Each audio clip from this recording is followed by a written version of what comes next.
യേശുവിന്റെ ജനനത്തിന് ശേഷം യോസേഫ് പിതാവ് ദൈവീകത്തിന്റെ മഹത്വം കൂടുതലായി അതിലെ മരണം വരെ യോസേഫ് പിതാവ് പരിശുദ്ധ മറിയവും ദൈവ പദ്ധതി അനുസരിച്ച് നിത്യ ബ്രഹ്മചര്യം ജീവിച്ചെന്നാണ് സഭ നമ്മളെ പഠിക്കുന്നത്. 2 ശാമൻ 6:23 വായിക്കുന്നത് സാമുവേലിന്റെ പുത്രി മരണം വരെയും സന്താനരഹിതയായിരുന്നു എന്ന് പറഞ്ഞാൽ മറ്റു കഴിഞ്ഞ കുട്ടികൾ ഉണ്ടായി എന്നല്ല. യെശയ്യാവിന്റെ പുസ്തകത്തിൽ 22-ാം അധ്യായം പറഞ്ഞാൽ നീ മരിക്കുന്നത് വരെ ഈ അവർക്ക് ക്ഷമിക്കപ്പെടുകയില്ല. അവിടെയും മഴയെ പ്രയോഗിച്ചിട്ടുണ്ട് എന്ന് പറഞ്ഞാൽ മരിച്ചു കഴിഞ്ഞ് ക്ഷമിക്കപ്പെടുമെന്നല്ല. ഒരു സംഗതിയുടെ പ്രാധാന്യത്തെ കാണിക്കുന്നതിനാണ് വഴി എന്ന പദം ദൈവം ഉപയോഗിച്ചിരിക്കുന്നത്. ഈശോയുടെ സഹോദരന്മാർ എന്ന ബൈബിളിൽ പറയുന്നതിനെ കുറിച്ചും തെറ്റായ വ്യാഖ്യാനങ്ങൾ നടത്തുന്നവരുണ്ട്. ബൈബിളിൽ പലയിടത്തും യേശുവിന്റെ സഹോദരന്മാരെന്ന് നമ്മൾ വായിക്കുന്നുണ്ട്. ഉൽപ്പത്തി 13:8 അബ്രഹാം ലോകത്തിനോട് പറഞ്ഞു, നമ്മൾ തമ്മിലും നമ്മുടെ ഇടയന്മാർ തമ്മിലും കലഹം ഉണ്ടാകരുത്, കാരണം നമ്മൾ സഹോദരന്മാരാണ്. അബ്രഹാമിന്റെ പിതാവിന്റെ ജ്യേഷ്ഠനുമാനാണ് ലോകത്ത്. കസിൻസിനെയും നമ്മൾ സഹോദരൻ എന്നാണ് വിളിക്കുന്നത്. മത്തായി 12:46 നമ്മൾ വായിക്കുന്നു, നിന്റെ അമ്മയും സഹോദരനും നിന്നോട് സംസാരിക്കാൻ ആഗ്രഹിച്ചത് പുറത്തു നിൽക്കുന്നു. അതുപോലെ നമ്മൾ യോഹന്നാന്റെ 2:12 അവൻ അമ്മയോടും സഹോദരന്മാരോടും ശിഷ്യന്മാരോടും കൂടി കവർന്നാവിലേക്ക് പോയി. അവൻ വീണ്ടും വായിക്കുന്നു യോഹന്നാന്റെ 3 അവന്റെ സഹോദരന്മാർ അവനോട് പറഞ്ഞു, നീ ചെയ്യുന്ന പ്രവൃത്തികൾ നിന്റെ ശിഷ്യന്മാർ കാണേണ്ടതിന് നീ ഇവിടെ വിട്ട് യൂദായിലേക്ക് പോകുന്നു. ഗലാത്യ 1:19 കർത്താവിന്റെ സഹോദരനായ യാക്കോബിനെ അല്ലാതെ അപ്പോസ്തലന്മാരിൽ മറ്റാരെയും ഞാൻ കണ്ടില്ല. അതുപോലെ മർക്കോസിന്റെ 6:3 ഇവൻ മറിയത്തിന്റെ മകനും യാക്കോബ്, യോസെ, യൂദാ, ശിമയോൻ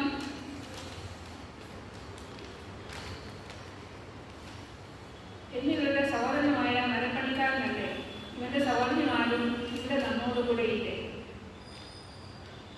യൂദാസ് 1:1 അധ്യായം 1-ാം വാക്യം യേശുക്രിസ്തുവിന്റെ ദാസനും യാക്കോബിന്റെ സഹോദരനുമായ യൂദാസ് എഴുതുന്നു. ഇവിടെ യൂദാസ് ആരാണെന്ന് വ്യക്തമായി നമുക്ക് മനസ്സിലാകുന്നു.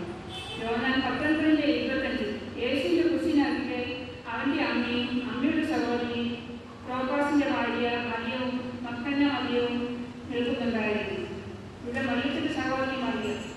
ഒരു വീട്ടിൽ ഒരേ മാതാപിതാക്കൾക്ക് ജനിക്കുന്ന 2 കുട്ടികൾക്ക് ഒരു പേര് തന്നെ കൊടുക്കില്ല. സ്വാഭാവികമായി അത് മറിയത്തിന്റെ കസിനാണ് നമുക്ക് വ്യക്തമാകുന്നത്. മർക്കോസ് 15:40 ഇതെല്ലാം കണ്ടുകൊണ്ട് കുറെ സ്ത്രീകളും നിന്നിരുന്നു. മക്കന്ന മറിയവും യോസേഫിന്റെയും ചെറിയ യാക്കോബിന്റെയും അമ്മയായ മറിയവും സലോമിയും ആ കൂട്ടത്തിലുണ്ടായിരുന്നു. സലോമി സെൽവ്യുത്തന്മാരുടെ അമ്മയാണ്. യോസേഫിന്റെയും യാക്കോബിന്റെയും അമ്മ ആരാണെന്ന് ഇവിടെ നമുക്ക് മനസ്സിലാക്കാൻ കഴിയും. ഭാഷയുടെ പരിമിതിക്കുള്ളിൽ നിന്നുകൊണ്ട് നമ്മൾ സംസാരിക്കുമ്പോൾ കസിൻ സഹോദരന്മാരെയും സഹോദരിമാരെയും ഇവൻ എൻ്റെ സഹോദരൻ, ഇവളെൻ്റെ സഹോദരി എന്ന് പറയുക സ്വാഭാവികമാണ്. അതിൻ്റെ അർത്ഥം സ്വന്തം അമ്മയിൽ നിന്നുള്ള സഹോദരനോ സഹോദരിയോ എന്നല്ല. ഈ വചനങ്ങളിൽ നിന്നൊക്കെ നമുക്ക് മനസ്സിലാക്കാൻ സാധിക്കുന്നത് യേശുവിന് മറ്റു സഹോദരന്മാരോ സഹോദരിമാരോ സ്വന്തം അമ്മയായ പരിശുദ്ധ മറിയത്തിന് ഇല്ലായിരുന്നെന്നാണ്.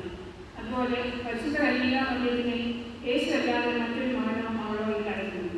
ഇതാണ് സഭ നമ്മെ പഠിപ്പിക്കുന്നത്. അതുകൊണ്ട് പ്രിയമുള്ളവരെ, പരിശുദ്ധ അമ്മയുടെ നിത്യകന്യാത്വം സഭ നമ്മളെ പഠിപ്പിക്കുന്നത് ബൈബിളിനെ ഒത്തിരിച്ചുകൊണ്ട് നമുക്ക് മുഴുവൻ ചെയ്യാം. ആദ്യം എല്ലാം മുതൽ ഇന്ന് വരെ സഭ പഠിപ്പിക്കുന്ന പ്രബോധനം നമ്മൾക്ക് ഉൾക്കൊള്ളാൻ സാധിക്കട്ടെ. പരിശുദ്ധ അമ്മയുടെ മാധ്യസ്ഥം നമുക്ക് യാചിക്കാം. അമ്മയുടെ മാധ്യസ്ഥം നമ്മുടെ ജീവിതത്തിനെ എന്നും കോട്ടയായിരിക്കട്ടെ. ദൈവനാമത്തിന് മോശം ഉണ്ടായിരിക്കട്ടെ.